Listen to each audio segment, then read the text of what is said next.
How today retailers and brands, they are integrating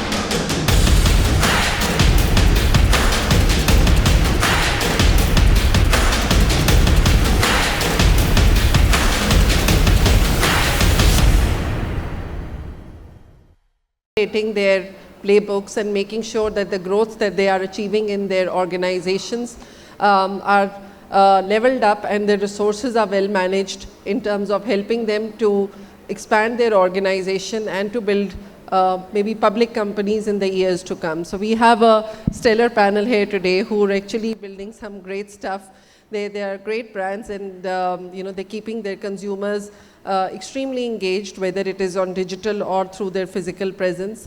But what is also most important about their work is that they've been able to integrate multiple brands in their organizations and are managing their back ends and front ends to ensure that brands are well differentiated at the front end, and at the back end their resources are being used in the most judicious way so that they are able to make the best of best of all the resources and therefore build great organizations. So welcome to all of you. And really what we're going to talk about is the integrations as retailers and brands that you are doing today, and how are you achieving it. So I'm going to start with you, Nitin. So many brands in your kitty, and I know you keep on bringing new ones at Ace Turtle. So, how is it that you are ensuring that your investments are well planned, you are able to give that individual attention to each brand, and yet at the back, there are common pool of resources who are managing all these brands and you're achieving economies of scale? So our model is largely, first, thank you for having me here. And so our model is that whatever is consumer facing, we have brand specific teams.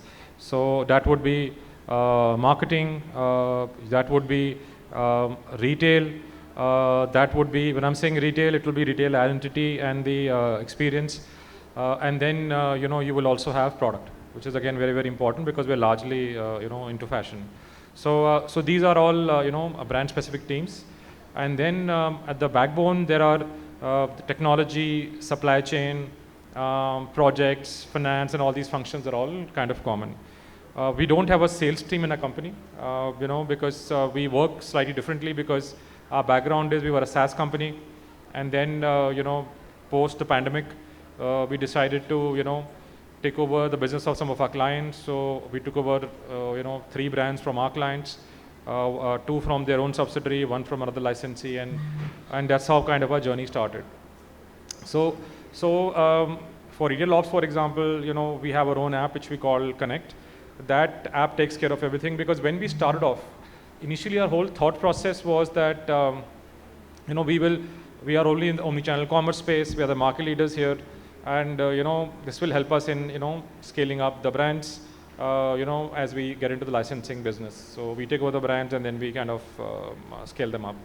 And then, but the challenge we faced the moment we launched, and we realized that commerce is only one part of the problem. There are larger issues to be solved. Especially there were 2 big boxes, dark boxes, if I may say, or black boxes, if you want to call them. One was, which was the front end, brick and mortar stores. Because in brick and mortar, you don't get data till the time, the consumer buys from you, right? So that's completely a black box for you. Second is, on the back end was supply chain, was a complete black box again. So we said, okay, then why don't we start the process by first working on the front end, the black box on the front end. So we started working on the tech for the stores to, figure out what the consumer is kind of, looking at, how the teams are operating and how do we get the behavior. So just the way you, on online, we get the entire behavior of the customer. Today in our brick and mortar stores, we get the same way. So once you walk in, we have our AI enabled cameras which are there. We capture each of the customer. Of course, let's say if Subodh walks in, we don't have his permission, so we can't say, okay, it's Subodh. We don't know it's Subodh. Even if we know it's Subodh, we can't record this until he gives it his acceptance. But what we log in is that he's walked in. This is the demographic. That's the the age group. That's the gender, and we give him a code X123, for example. Then we know this X123 came back again, and how many times X123 is kind of coming back again. On the product side, we have sensors on the products, on the trial rooms, So we have a funnel. So we know that what's going, from which shelf to trial room and what came to the till or not. So we know that where is, the product fall is happening and so on and so forth. So we brought in lots of things. Other areas was that the retail operations, again, to make it more scalable, we need to, we need to have data point. And the only way to get data point is we make everything digital. So that's why we, created a new product for us, which is Connect, as we call it internally. It takes care of all retail operations, whether it is visual merchandising, whether it is, in terms of the training, that happens through it. Online orders happening through the store, it happens through it. Anything which a customer requires happens through it. So whatever you have, checklist, whatever, everything is now, we have the data for it. So that's what we're using now to, get smarter. So our entire ecosystem, if I have to tell you, it's a combination of our own products and third-party products as well. So we have in our ecosystem, daily we do more than 1.2 million API calls, both consume and, we push out. So it's a complex system we have built. So now it's easier for us to launch a new brand and then, scale it up with having only consumer-focusing team, which is about 11 to 14 teams, 11 to 14 people depending on the brand.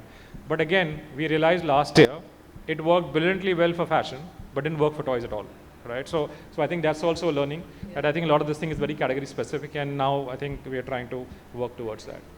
And, this was something that was also iterated by Shoppers Stop yesterday in terms of building their own technology depending upon their own needs in-house.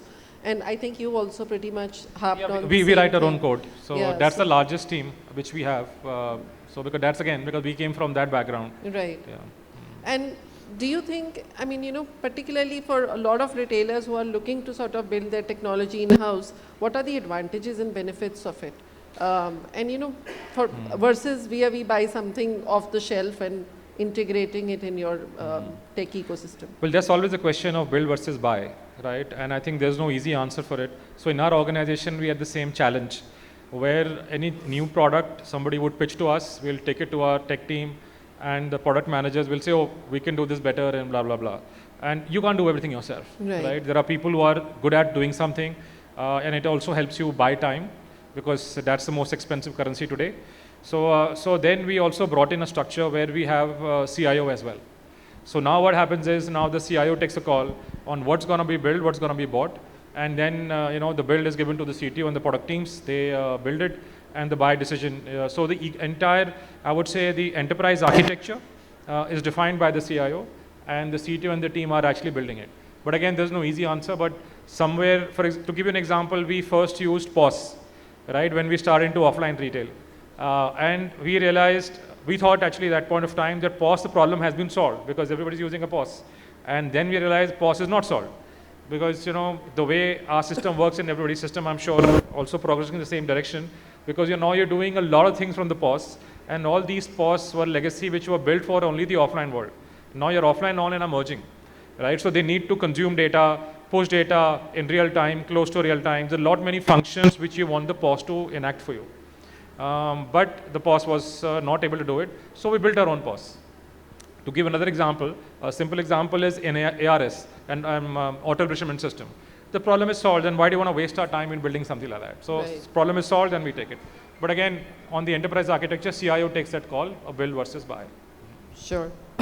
So in fact, I'd love to take your views also on what, Nitin has just started here in terms of build versus buy. But before that, Prashanth, I'm going to jump to you and ask you that, today at Tomorrow House of Brands, which was actually a very futuristic project at ABFRL, I understand, once organizations are sizable organizations, doing anything disruptive or doing anything which is very innovative out of the box is always difficult and sometimes requires a completely new startup mindset versus trying to do things within the existing teams. So, having got 8 brands and you're disrupting through technology by building more efficient retail operations, bringing young, cooler brands into the ecosystem. So how do you make sure that by using digital technologies, you're able to sort of penetrate or distribute the brands faster in the market and also create learnings at the same time for the existing set of brands which are there in the organization? I mean, some of the best brands actually in fashion come from ABFRL. So how is it that you sort of building new benchmarks for a larger group.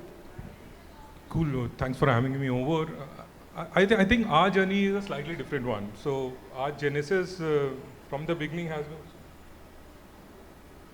I think for the people in the crowd, I'll just give you a background why Tomorrow exists right now. So we are a online first house of brands backed by the Aditya Birla Group. So we largely invest in online first fashion and lifestyle brands. So currently, as you mentioned, we have 8 odd brands under our portfolio.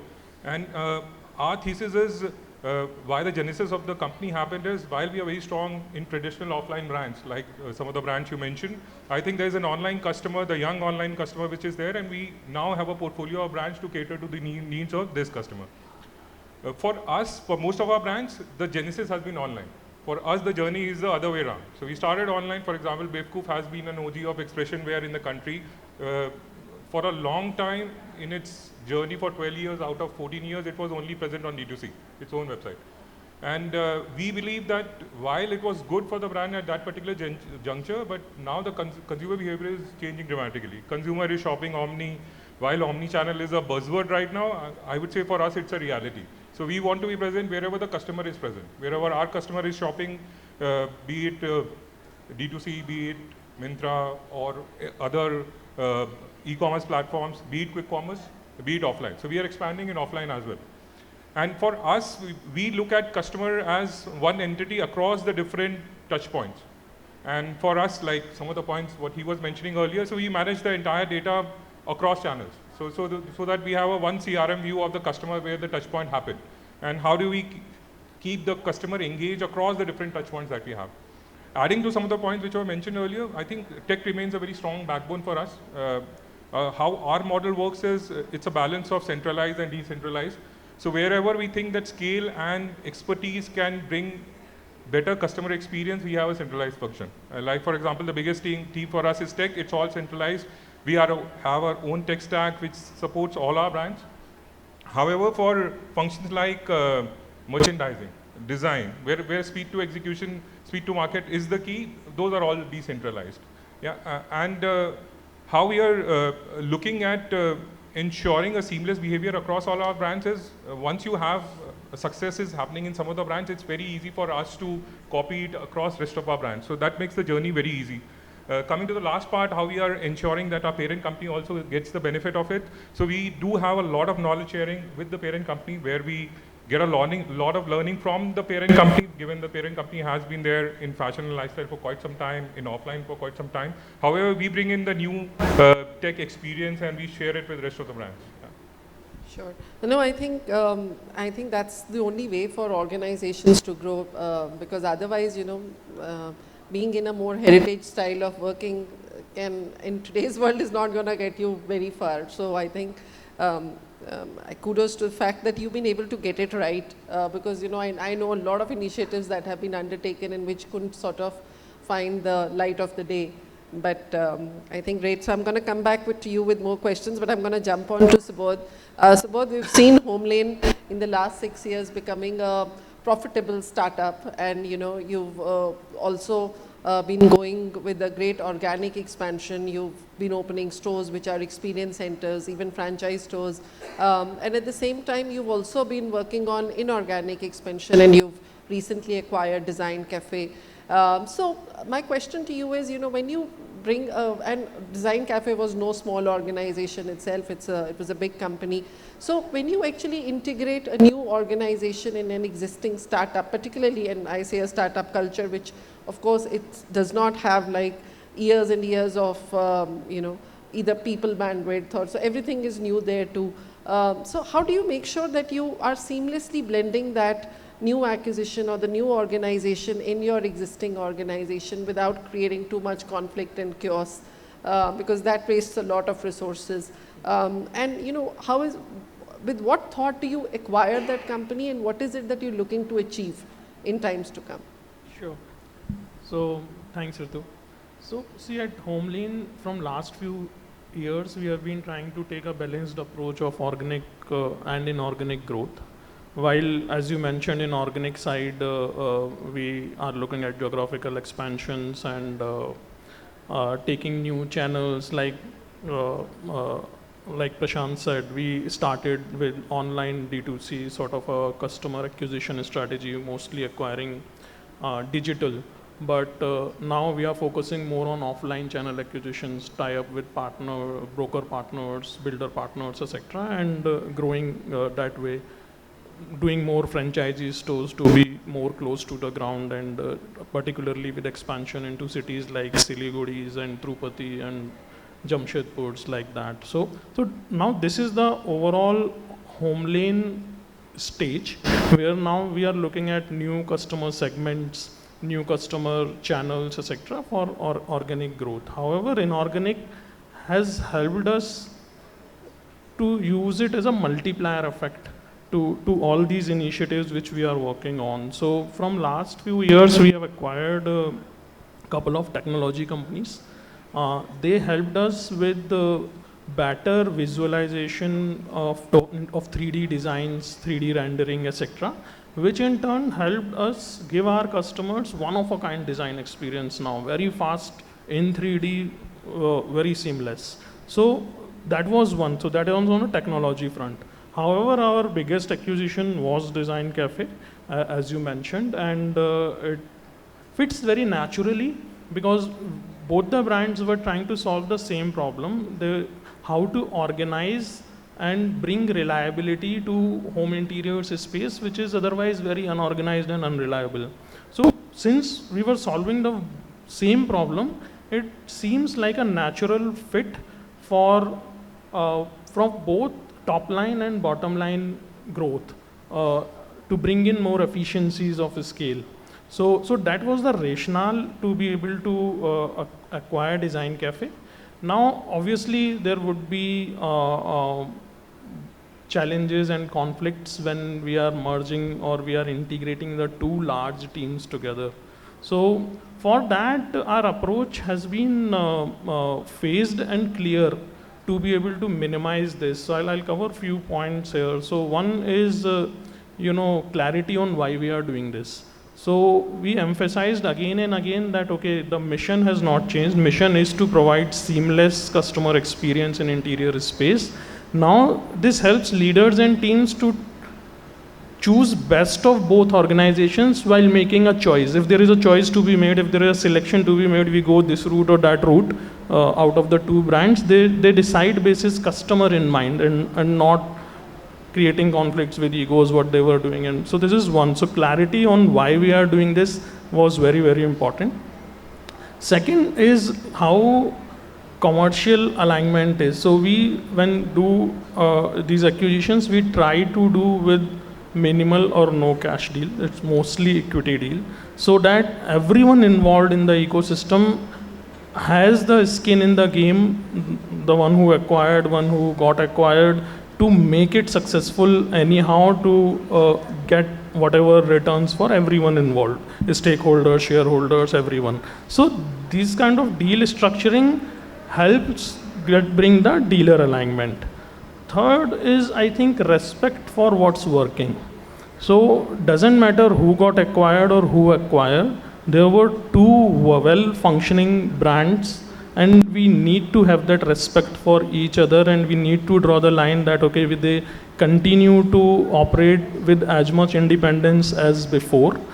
And we work together, we share the playbook with each other, we leverage the learnings with each other and improvise, but not step on each other's toes, particularly for the company acquiring, it's more important to not step on the toes of the company getting acquired. It's very, very critical to not lose the value you are acquiring.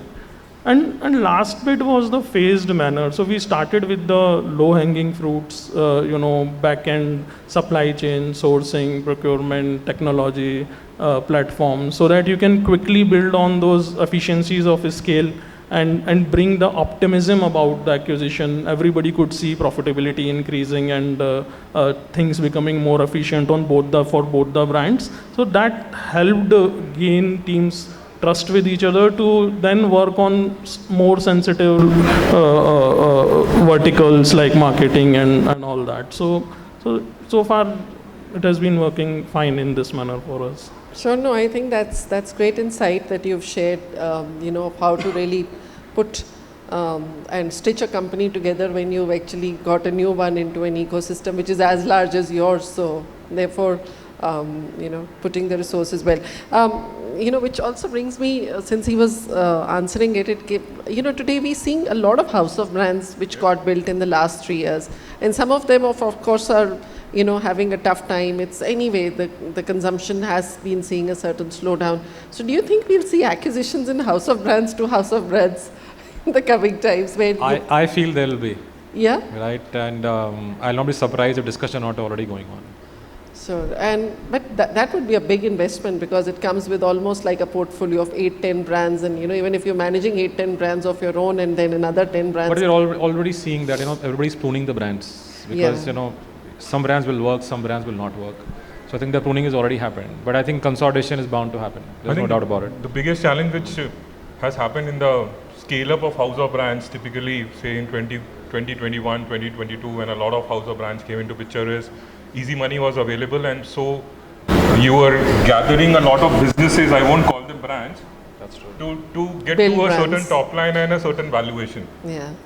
I think earlier a lot of, I would say, companies underestimated the challenges in building brands.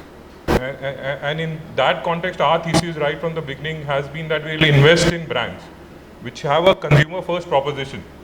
And our thesis, that's why we have been very focused, just fashion and lifestyle, consumer first proposition.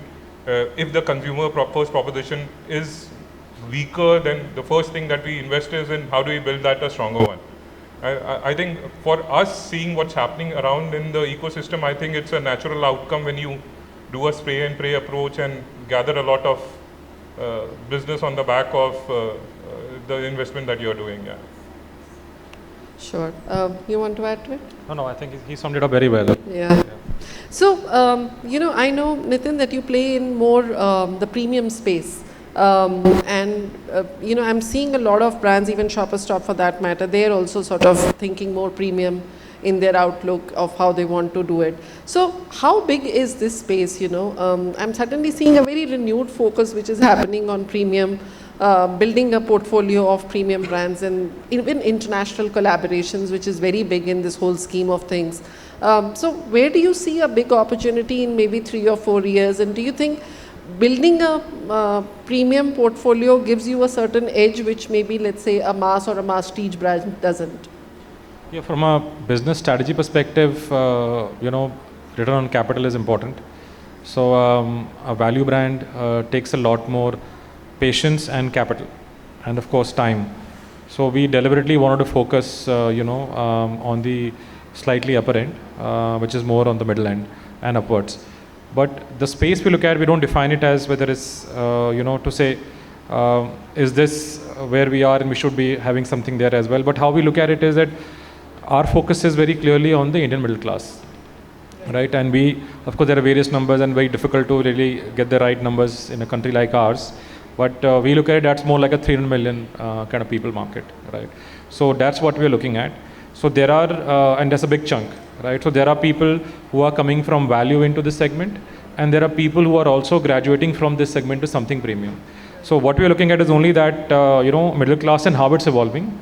Because we did an experiment, not an experiment, we were getting data from our store. So where actually, to be honest, it was not us, it was competition. Competition launched because last year was tough. Our competition for the denim brands launched, very entry-level jeans. Right. So there was a lot of pressure internally on us to, and from the channel partners to say, okay, you guys also, react to it. And that brand is a market leader in India for jeans. So, but then we looked at our data. What data was showing us that, consumers were trying better priced products, but we were not getting enough throughput from it because the line was very, very small. So as an experiment, what we did was we increased the product offering in that particular line, and we saw good results from it. So our understanding was very clear that consumer wants to trade up. He's not going to trade down, right? So and that got us thinking. So then we tried to stretch it more. So we launched something called Ultimate Jeans, which was maybe a bit of an overstretch. So we realized that, okay, a consumer in a particular brand or in our brand, this specific brands would want to go up to trade up to 20%, 30%, but not beyond it. So we said, okay, then What you require is, of course, we'll keep serving this customer because new people are coming into the fold as well. But the ones who want to go up beyond 20-30%, they've reached that level, then we need something new because you can't stretch the brand beyond, what it really core is. So then we, signed up a new brand, which I mentioned we're going to launch, end of this year. But largely more than the segment, we are more focused on to say how this middle class is evolving. So we are more a middle class focused company is what I would say. And you sort of also have now a good strategy of offline to online and how you sort of want to be penetrating in both sides. Yeah, so that's been an evolution as well because for us, we don't like to, invest a lot in CACs. And the whole idea of licensed brands versus building our own brand, because that's a discussion every 6 months happens at the board meeting, right? So somebody will bring this up. And I think he summed it very well, that between business and brands.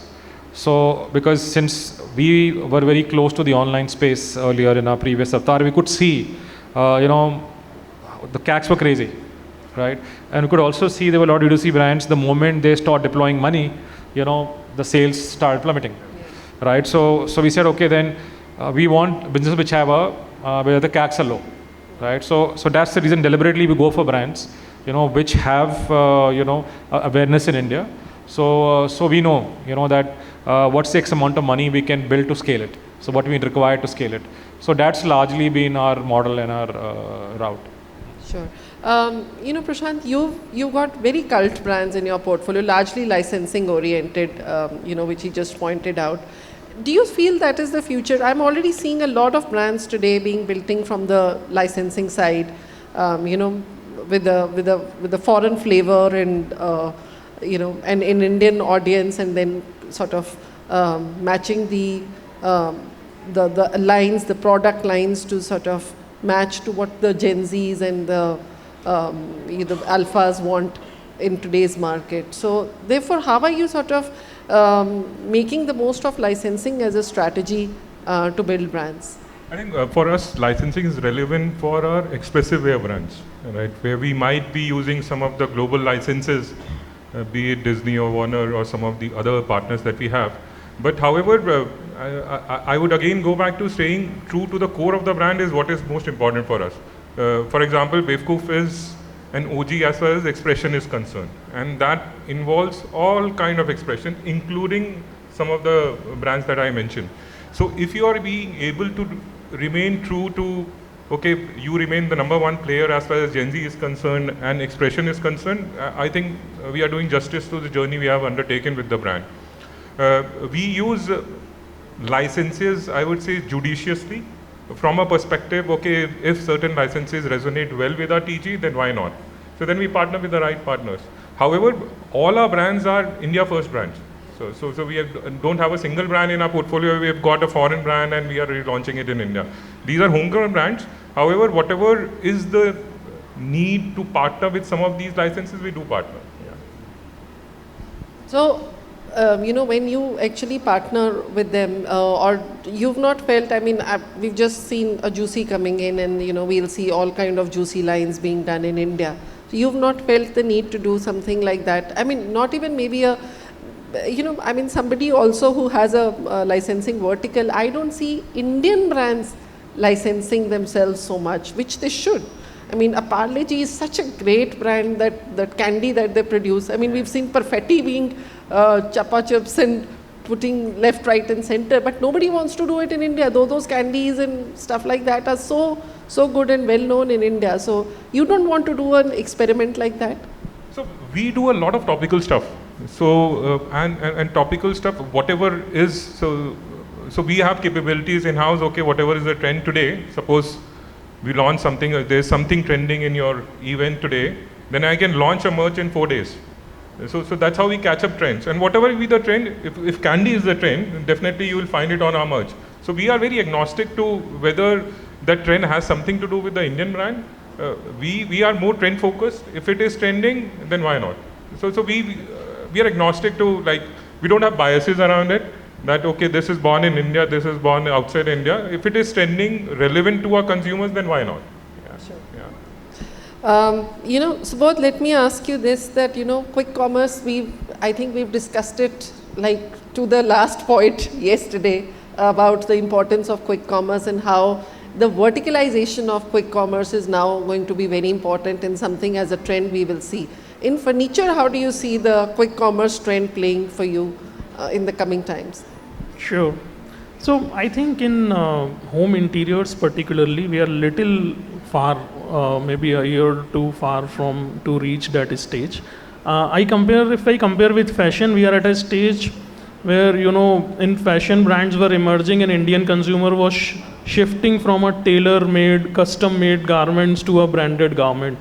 Now, home interiors is at that stage. Now, people are, a carpenter-made, custom-made furniture to a branded furniture, and still we are not there that we customers feel pride that okay, I got my furniture or my furniture is this brand. Almost there, not fully there. So we are at that stage. While we will not take 30 years like fashion to come from there to here, we will be quicker given the evolved customers. But first we need to reach there and a e-commerce or a brand play level where the customers are sensitive to buying a home interiors more online, fully online. Currently our journey is omni, customer discovers HomeLane, say on Instagram, then they come to our studio and meet the designer or meet the designer virtually as well, place an order, do their home designs virtually or so it's fully omni, it can be done either ways, but it's not 100% virtual. Customers who live the journey 100% virtual with us are less than 10%. So I feel first this will change in next 1 year, and then pockets of quick commerce will emerge where we will be supplying very quick wardrobes or some very quick furnitures, and for us the quick would be a week to be able to serve some quick customer needs in this domain. So lifestyle changing, people taking home as fashion, it's under evolution in summary, and quick commerce is still a little bit away for our industry. How has quick commerce played? So that's an interesting question. So I think quick commerce and fashion is still an evolving journey. I think unique challenges in fashion, say unlike say CPG or say the durables part of it, consumers want a certain variety. The kind of categories which are selling on quick commerce right now are staples, basics rather. So while we are scaling up with some of the partners across all our brands, we think that quick commerce platforms themselves need to first be clear on how fashion is going to scale up on their platforms, given that the requirement of right from the space in the dark store is very different compared to the size of dark stores that they might be having. But a lot of partners are already gearing up to it, and hopefully in the next couple of quarters we should see more action as far as fashion and quick commerce is concerned. Yeah. So for us, I think he rightly said, what's selling right now is, very basic staple products. We don't do too many of those. But what we are doing as an experiment is right now we're doing an integration, to our platform with one of the quick commerce players. It's a fashion vertical. And because we ship out online orders from our stores. So today 14% of our store sales come from, orders ordered online and getting shipped from the store. So we have all that is required, you just need to plug in. So I think we will see. So it's still early. I think we yet to see, but we are experimenting with one to see how it comes out. Sure. I'm opening the floor for discussions here. Happy to take some questions. If you can give me a show of hands, we can pop the question here to our speakers. But before that, I have one more question, which is about globalization of Indian brands. So, Prashanth, I'd love for you to see or give your views on what are you sort of in your portfolio at some point wanting to take these brands global? Absolutely. So in fact, we are partnering with the global partners both in US as well as Middle East to figure out the relevance of our brands in those markets. We already launched these brands in those markets. The scale up will depend on how is the acceptance of these brands in the global market, but definitely taking our brands globally is definitely in our scale up part. Yeah, so for example, Amisha was here yesterday from Levi's, and she mentioned that some of the styles which Levi's sells very heavily in Europe would never work in India. So therefore, and the styles that work in India for jeans don't work in Europe per se. So how are you going to sort of address the markets where you go to depending upon those local tastes?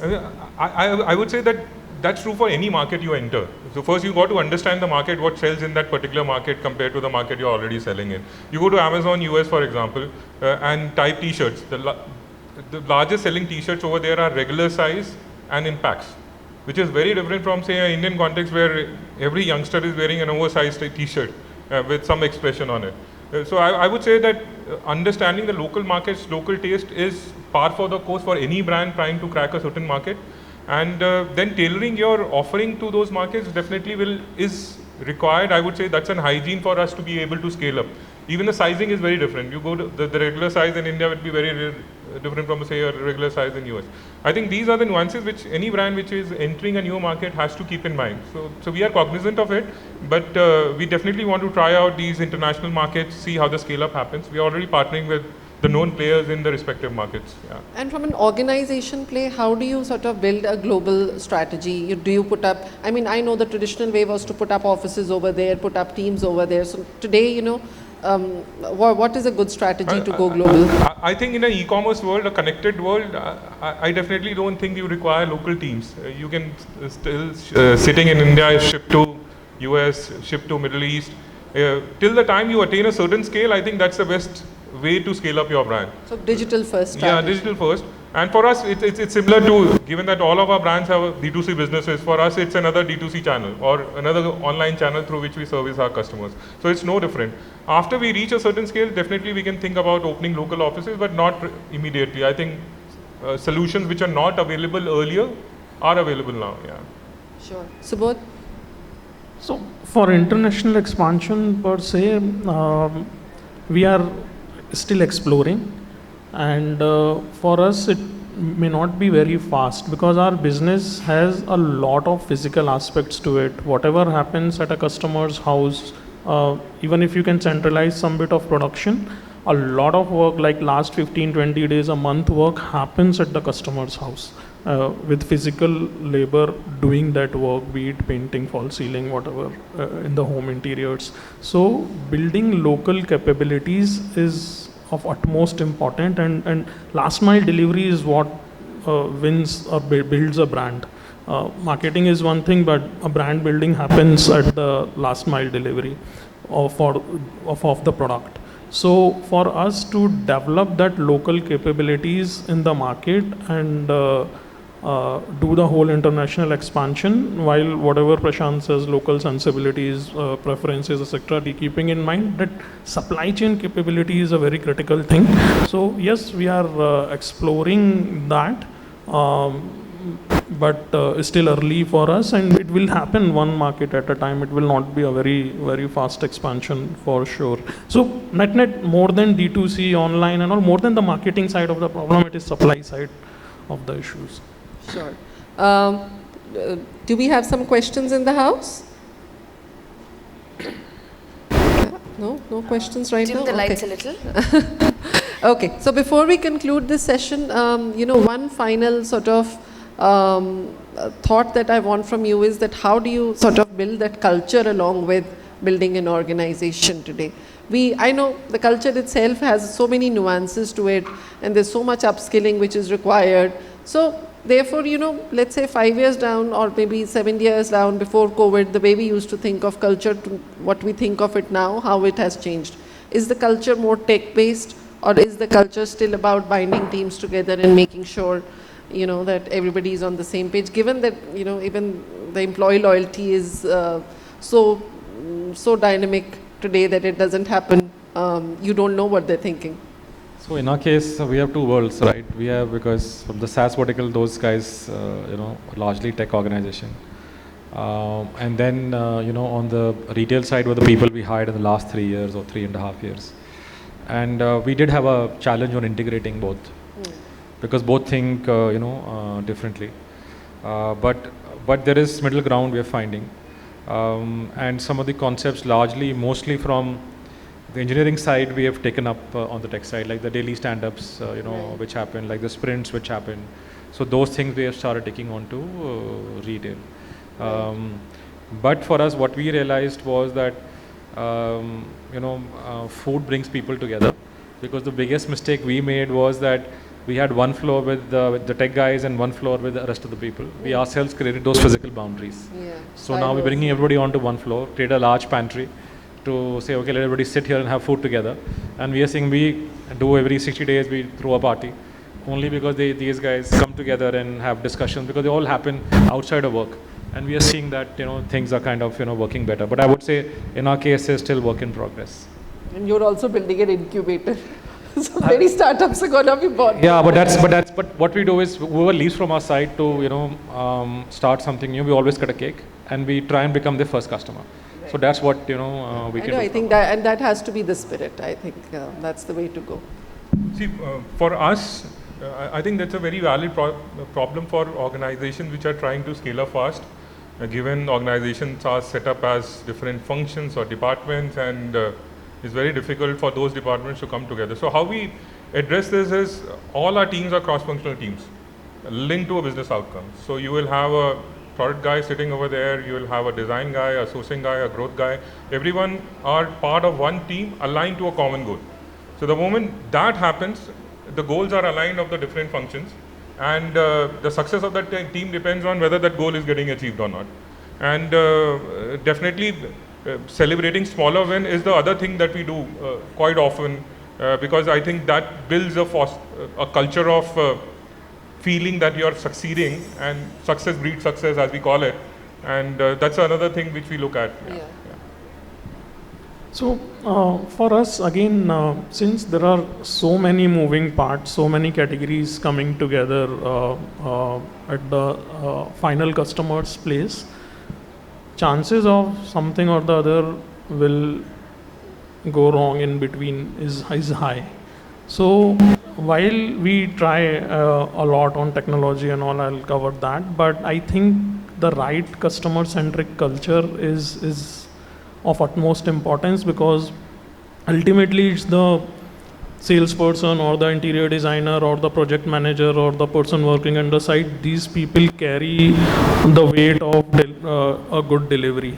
So building the right culture, a collaborative culture or a customer-centric culture is very, very important, and hence we place a lot of emphasis on our org values, trust, transparency, empathy, so that these customer centricity as well as collaboration is high in the organization, so that whenever some on ground or local level, team levels decisions, rectifications to be done, they happen as a culture in the org. And while process and tech are there, its culture is not replaceable, is what I feel. Tech helps. So say for example AI. Now initially the problem was that customer and designer are co-creating the product. What customer wants in the house, designer is trying to bring it to life, right? They're co-creating the product. There would be a miscommunication. Customer said something, designer understood something, and something happened, right? Now we have a AI-led minutes of the meeting system. So after the meeting, the AI publishes the minutes of the meeting, and a designer and customers are on the same page. So these kind of things help you arrest certain nitty-gritties from technology. Or say in our case, the journey is like 3 to 4 months long.